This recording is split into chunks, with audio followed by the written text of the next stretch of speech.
Hello guys, നമുക്കൊന്ന് വെട്ടുകടലിൽ പോയിട്ട് വന്നാലോ? കാമോ. അങ്ങനെ ജ്യോതിക്ക് തീരെ വയ്യ, ഭയങ്കര ക്ഷീണമായിട്ട് ഇരുന്ന് എവിടെയെങ്കിലും പോയാലോ എന്ന് വിചാരിച്ചിട്ട് അങ്ങനെ വെട്ടുകടയ്ക്ക് ഇറങ്ങി.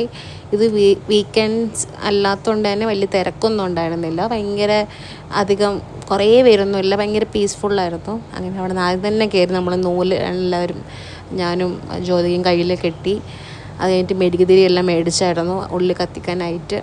അതും അല്ലെങ്കിൽ ഭയങ്കര വെള്ളിയാഴ്ചയിലും പോയി ഭയങ്കര തിരക്കാണ്, പക്ഷേ അന്നത്തെ തിരക്കൊന്നും ഉണ്ടായിരുന്നില്ല. അങ്ങനെ മെഴുകുതിരിയെല്ലാം കത്തിച്ചു. പിന്നെ അവിടെ തൊഴുതിട്ട് ഇവിടെ അകത്ത് ചർച്ചിൻ്റെ അകത്തോട്ട് കയറി. അവിടെ അകത്തും അധികം 1-2 പേരൊക്കെ ഉള്ളൂ. നന്നായി സമാധാനമായിട്ടിരുന്ന് കുറച്ച് നേരെ ഇരുന്ന് പ്രാർത്ഥിച്ചിട്ടൊക്കെ ഇറങ്ങി. പിന്നെ അവിടെ അറിയാമല്ലോ, കടല ഇത് എനിക്കും അവക്കും ഫേവററ്റാണ്. അങ്ങനെ ഇത് മേടിച്ചു. പിന്നെ പാനിപ്പൂരി മേടിച്ചു. ഇത് പക്ഷേ കൊള്ളത്തില്ലായിരുന്നു, ചോളം. പിന്നെ എന്താണ് അവൽ മിൽക്ക് കുടിച്ചു. അങ്ങനെ അവിടെ നിന്ന് ഇറങ്ങി. നമ്മൾ ഇറങ്ങുമ്പോൾ ചെറിയൊരു മഴയിലായിരുന്നു. അങ്ങനെ വണ്ടി സൈഡിൽ ഒതുക്കി നിന്നപ്പോൾ മഴ തോന്നും. അങ്ങനെ വന്നു. അപ്പോൾ ഓക്കെ, അടുത്ത വീഡിയോ ആയിട്ട് കാണാം കേട്ടോ. ബൈ.